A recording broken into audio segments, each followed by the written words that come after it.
Welcome to United Report, your ultimate source for everything Manchester United. From breaking news to in-depth analysis, we've got you covered with all the updates, transfers, and match highlights you need. If you're a true Red Devil, this is your home.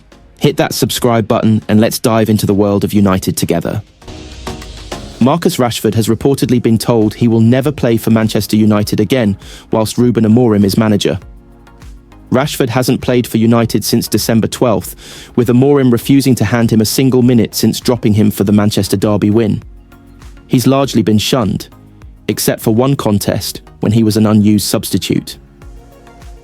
The 27-year-old has been heavily linked with a January move away, and a loan switch to Aston Villa is now edging closer.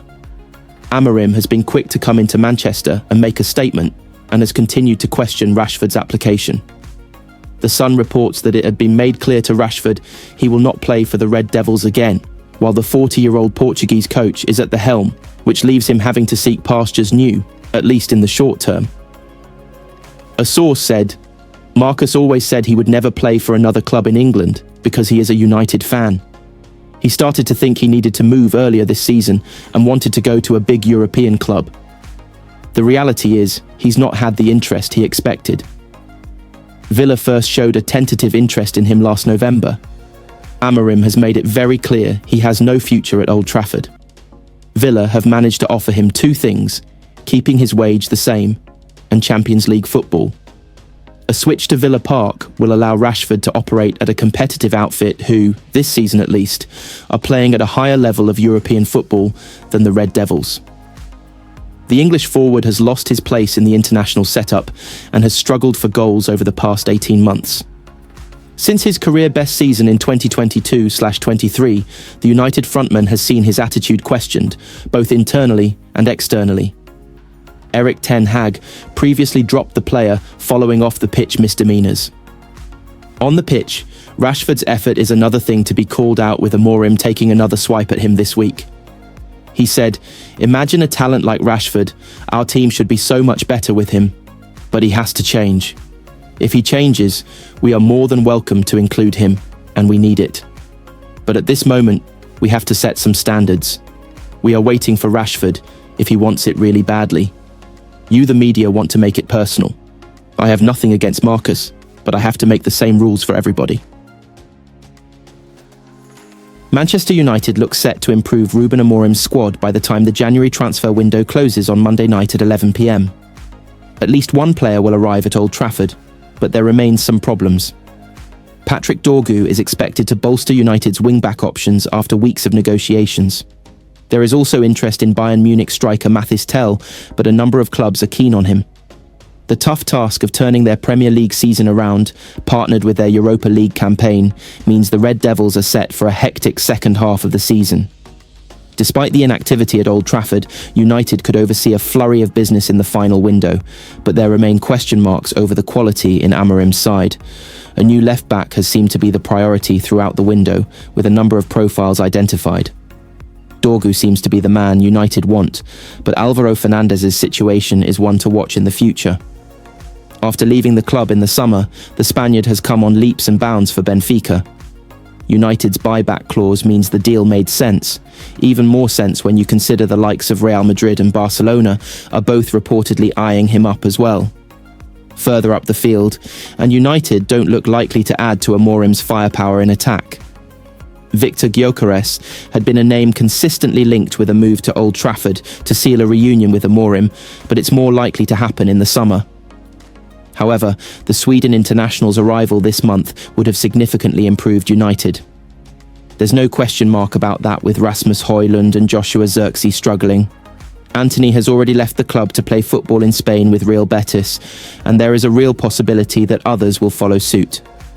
Rashford's situation is one to keep an eye on, with Aston Villa reportedly joining the list of clubs keen to loan him.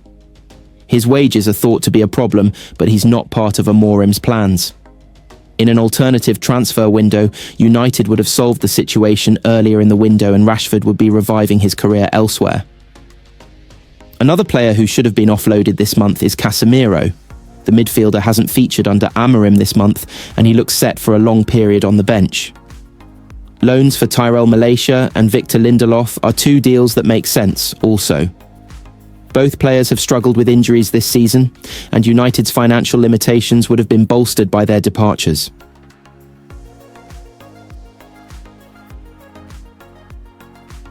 Manchester United's new head coach, Ruben Amorim, officially took charge of his first training session at Carrington, setting the tone for his tenure as he prepares the squad for their upcoming clash against Crystal Palace.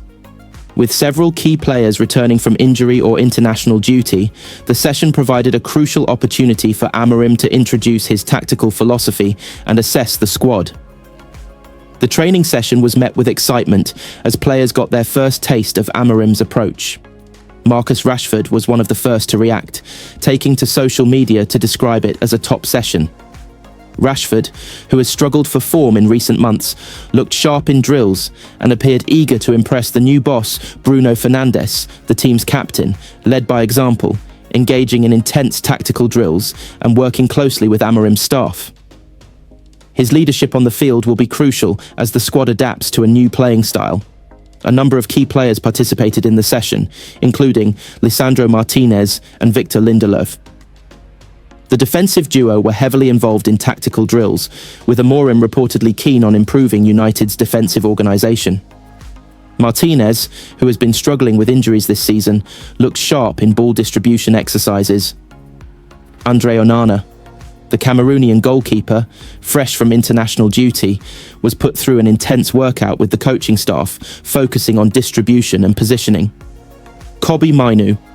After a 6-week injury layoff, the young midfielder returned to training and was spotted receiving direct tactical instructions from Amorim. The 18-year-old is expected to play a vital role in the new setup. Mason Mount still working his way back to full match fitness. Mount participated in full training and impressed Amorim with his movement and pressing intensity.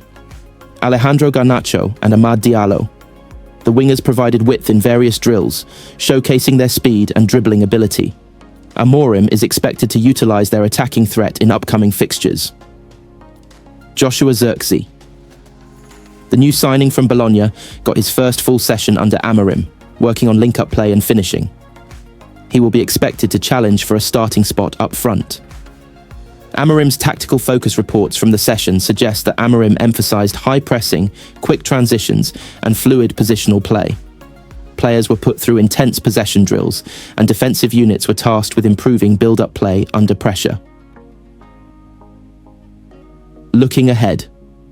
With Amorim now fully in charge, Manchester United will look to turn their season around, starting with a crucial Premier League clash against Crystal Palace. The squad appears energised by the change, and fans are eager to see how Amorim's influence translates to performances on the pitch.